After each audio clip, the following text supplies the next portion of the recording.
Hi guys, and welcome back to another video, and today I wanted to talk about authentic branding and how it links to mental health and how we can just be kinder to ourselves, and just my tips for staying on track mentally when you're doing this big thing of being an independent artist. It is a lot to put yourself out there all the time. So if you are new here, then please subscribe and join us. I make videos about branding, marketing, social media and visuals aimed at independent music artists on a regular basis. I also have some courses available, 20 steps to branding yourself.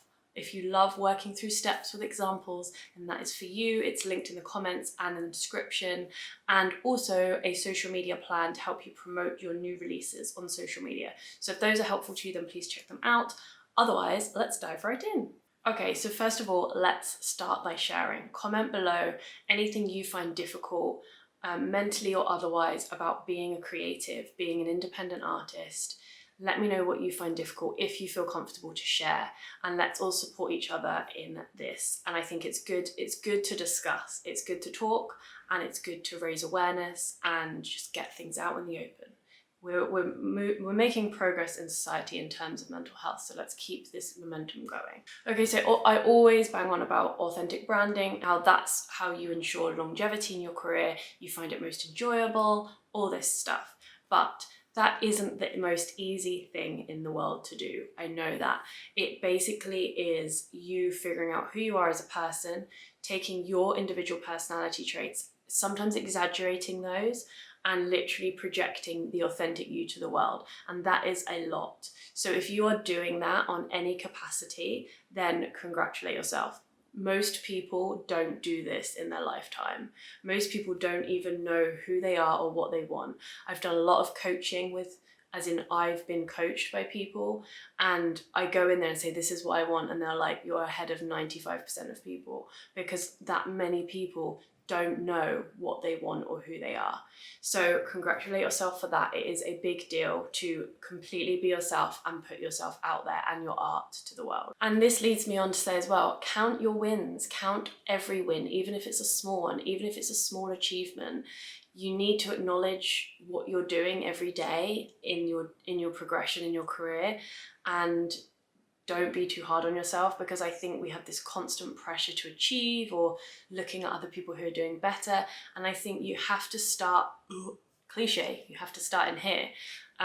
You have to talk kindly to yourself and congratulate yourself for doing every little thing that might be a lot more difficult for you than it is for other people. So count your wins, even if that is, I didn't waste energy on feeling not good enough today, or I listened to my own needs today and I did what I needed to do.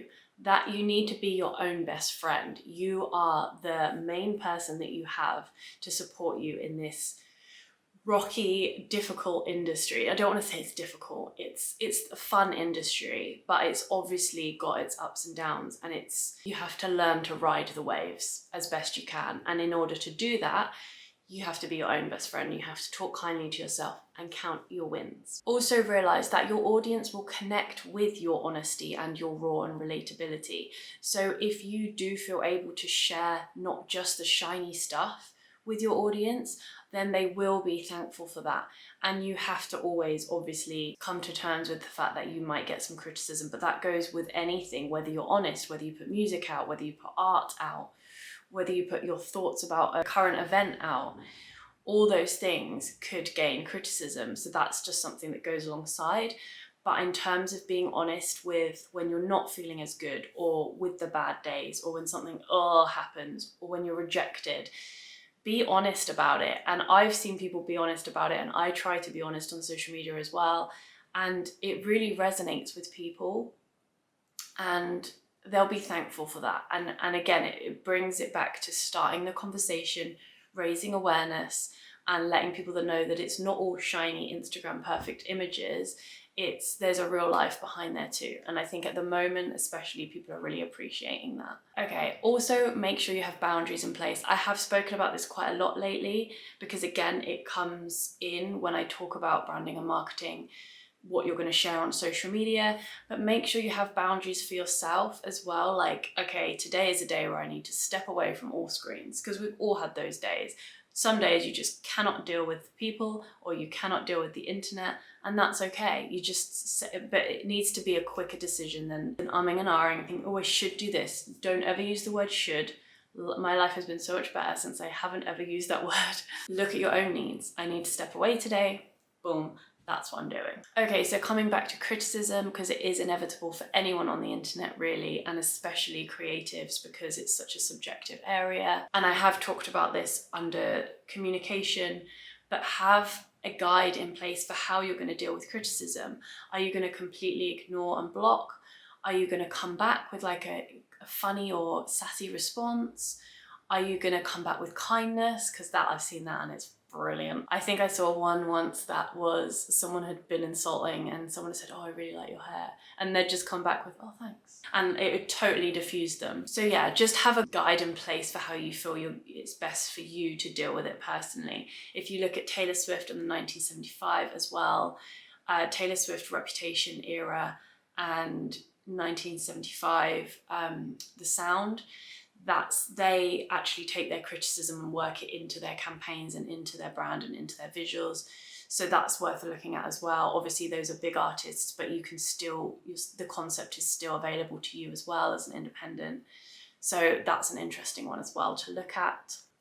So also know that you at your best gives more value to others. So don't get in the habit of working yourself into the ground, always trying to do more, always trying to be more. Like, you're enough at the moment, and the more you look after yourself, the better your music's gonna be, the better your connection with people on social media is gonna be. So just bear that in mind. I think like us as a culture, we always praise being constantly busy or working really hard or never having a holiday or staying late at work, and it's just a bit rubbish, isn't it, really?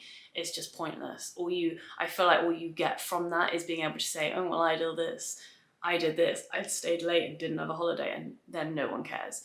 So just put yourself first, because I think, again, in terms of career longevity, putting yourself first is a necessity, and if you can learn that now, then it will hold you in good stead for the future. Okay, so getting a little bit deeper, monitor your negative thoughts. A lot of creatives and artists that I speak to will have kind of one or two like recurring thoughts in terms of, oh, I just don't think I'm good enough, or oh, I just don't think this is possible for me, or oh, I'm too old, or I'm too young. So just monitor your negative thoughts and make a note of, say, the 1, 2, or 3 that recur constantly. Is it that you feel you're not good enough?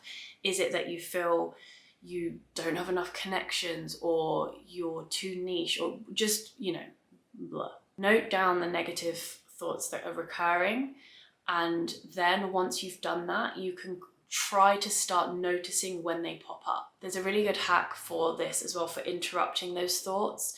As soon as you notice the thought, oh, I can't do that, I'm not good enough, you count 5, 4, 3, 2, 1 out loud, and it resets your brain and it basically stops you spiraling down into a negative pattern. So if you do that 5, 4, 3, 2, 1 and then replace with the opposite, I can absolutely do this, I'm more than good enough. And just try and counteract that. And this is much easier said than done. It will take possibly weeks or months to get into the habit where those thoughts very rarely come in anymore, but it's a start. And if you can do that to the point where those negative thoughts come in and you're 5, 4, 3, 2, 1, I'm more than good enough, it will make your life and well-being and enjoyment of everything better. Let me know if you've ever tried it before, if you've heard about that before, and then let me know again. You can just comment on this video, come back and comment, or let me know on Instagram if you actually try it, because I think it's genius. It's amazing. I love it. It works super well.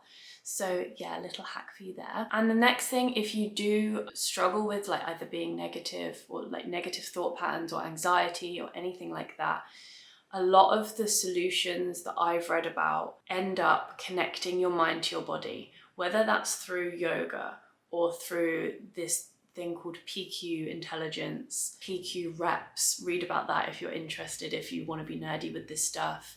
But everything I've read, meditation has the same concept of becoming present and connecting your mind to your body. So yoga connects your mind to your body because you're focusing on how your body feels and you're breathing, and it's connecting the two. The basis is that there's more joy in being present, and it stops, again, these negative spirals. It calms the anxieties, and it's both a physical, there's too much to go into in this video, but I hope this makes sense. But the idea is that you calm your mind, but you also calm your body, because they can be physical sensations that result in anxiety as well, or are the result of anxiety. So it's about calming your mind, but also calming your body. And that's why things like yoga is so powerful, because it does that. It keeps you present and it calms your mind and body. So yeah, so have a look into PQ reps, yoga, meditation, all those things, and read about why the mind-body connection is helpful and staying present is helpful. And see if you can carve out your own self-care routine. I think if you're watching this, maybe you have something in place already, but I don't know what level you guys are with this. So just try and take even 10 minutes a day for yourself to either just do what you need or just sit quietly and breathe and focus on your breath. I hope that was helpful. I think any kind of level of mental health awareness in terms of being an independent creative is worthwhile. So I hope this has been helpful and interesting to you, and I hope you've found some value in it.